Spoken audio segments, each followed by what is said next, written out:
Friends, welcome back to my channel సాహితీ queen. అందరు బాగున్నారా? నేను చాలా బాగున్నానండి. నేను చూడండి ఈరోజు కరివేపాకు నిల్వ పచ్చడి చేసి చూపించబోతున్నాను. చాలా టేస్టీగా ఉంటుందండి. మేమైతే అసలు 6 మంత్స్ దాకా ఉంటుందండి, కానీ అది కనీసం మాకు 6 days కూడా రాలేదు. 2 daysలో అయిపోయింది, కంప్లీట్ అయిపోయింది.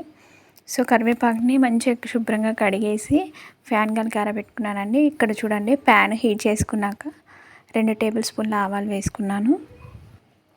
2 tablespoons ఆవాల తర్వాత మెంతులు 1 tablespoon వేసుకుంటున్నాను. ఎక్కువగా వేసుకుంటే చేదు వస్తుంది, సో అందుకే 1 tablespoon తీసుకున్నాను.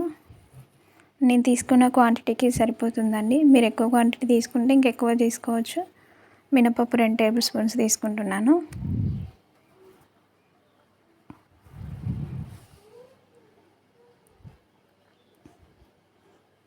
చూడండి, నా దగ్గర శనగపప్పు ఎక్కువగా లేదండి, సో ఉండపప్పు వేసేసాను. కావాలంటే మీరు ఒక 2 tablespoons వేసుకోవచ్చు.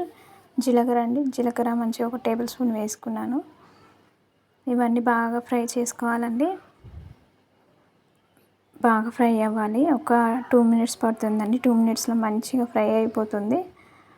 మంచిగా వేయించేసుకొని పక్కన పెట్టేసుకోవాలి చల్లారేదాకా.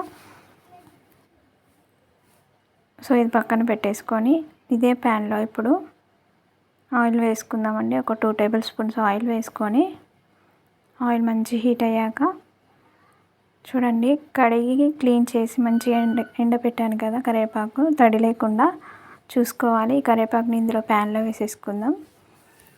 వాటర్ ఉండకూడదండి, ఎక్కడ కూడా వాటర్ ఉండకుండా ఉంటేనే పచ్చడి నిల్వ ఉంటుంది ఎక్కువ రోజులు. సో చూడండి, మంచి ఫ్రెష్ కరివేపాకు అండి, మా చెట్టుది.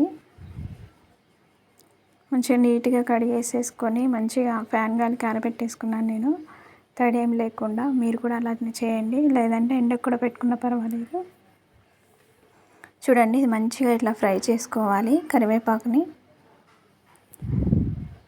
చూడండి, మరీ ఎక్కువగా కాకుండా లైట్గా ఇలా ఫ్రై అవుతే సరిపోతుంది. మరీ లైట్గా కూడా చేసేసుకోకండి, ఎందుకంటే పచ్చివాసన పోదు కదా.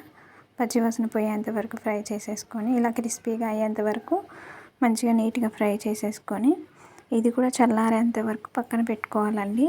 చూడండి, కరివేపాకు ఈ విధంగా వేగాలి.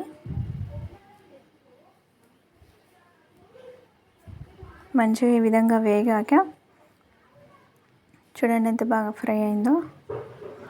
సో ఇప్పుడు దీన్ని వచ్చేసి పక్కన ఫ్యాన్ గాలికి పెట్టేసుకుందాం, కొంచెం ఆరితే సరిపోతుంది. సో ఇప్పుడు మిక్సీ గిన్నెలో ఫస్ట్గా వేయించి పెట్టుకున్నాం కదండి పప్పులన్నీ, అవి వేసేసుకుందాము. ఫస్ట్ అది ఫైన్గా పౌడర్ చేసేసుకుందాం. అది పౌడర్ చేసేసుకున్నాక చూడండి, కరివేపాకు కూడా పక్కన పెట్టేసుకుందాం కదా.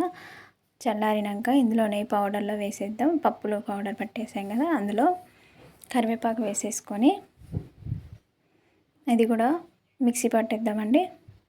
సో ఇది ఇప్పుడే ఈ ప్యాన్లోనే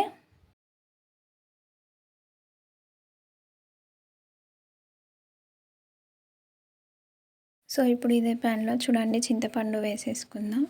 లైట్గా వాటర్ వేసి నానబెట్టానండి, పర్లేదు. ఆ వాటర్ ఎలాగో చింతపండులో ఇంకిపోయి నానిపోతుంది కాబట్టి పచ్చడికి ఏం ప్రాబ్లం ఉండదు. ఇలా ఫ్రై చేసుకోవాలి, వాటర్ అంతా ఇంకిపోయే వరకు మంచిగా ఇది పేస్ట్ అయ్యేంత వరకు ఫ్రై చేసేసుకొని చింతపండు ఇదే మిక్సీలో వేసేద్దాం. కరివేపాకు పౌడర్లు, పప్పుల పౌడర్ అంతా ఉంది కదా.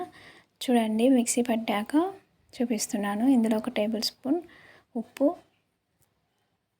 చూడండి కరివేపాకు పప్పులు అన్నీ పౌడర్ చేసుకున్నాం కదా, చింతపండు వేసి ఉప్పు వేసుకున్నాక 1 tablespoon 2 tablespoonల కారం వేసుకోవాలండి.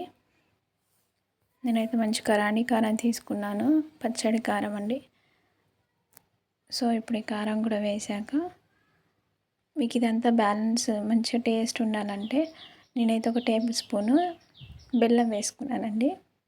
మీకు కావాలంటే వేసుకోవచ్చు, లేదంటే స్కిప్ చేయొచ్చు, కానీ చాలా బాగుంటుంది టేస్ట్ అయితే. తప్పకుండా వేసుకోండి. అండ్ ఇప్పుడు ఇందులో వాటర్ వేయకుండా ఆయిల్ వేసుకోవాలండి, ఇది పేస్ట్ అవ్వటం కోసం.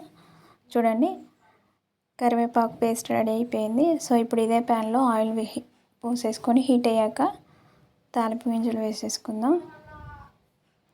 తాలింపు గింజలు వేసేసుకున్నాక లైట్గా వేసుకుంటే సరిపోతుంది, మరి ఎక్కువగా అవసరం లేదు.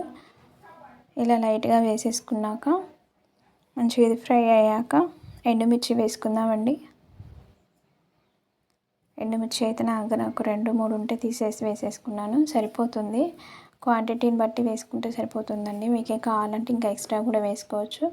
అండ్ ఇందులో కావాలంటే వెల్లుల్లి కూడా వేసుకోవచ్చు అండి. నా దగ్గర వెల్లుల్లి లేక స్కిప్ చేసేసాను. సో ఇప్పుడు కరివేపాకు వేసేసుకొని తాలింపు రెడీ అయిపోయినట్టే. ఇప్పుడు ఈ తాలింపులో చూడండి ఎంత బాగైందో. ఇప్పుడు ఈ తాలింపులో మనం ఫస్ట్గా కరివేపాకు అదంతా ఫైన్గా చేసుకున్నాం కదా, చూడండి ఈ పేస్ట్ని అందులో వేసేసుకుందాం, కరివేపాకు పేస్ట్.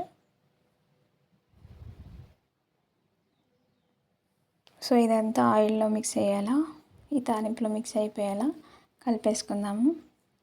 చూడండి ఒక్క 1 మినిట్ ఉంటే సరిపోతుంది. చూడండి వేడి వేడి కరివేపాకు పచ్చడి రెడీ. ఇది 6 మంత్స్ దాకా నిల్వ ఉంటుందండి.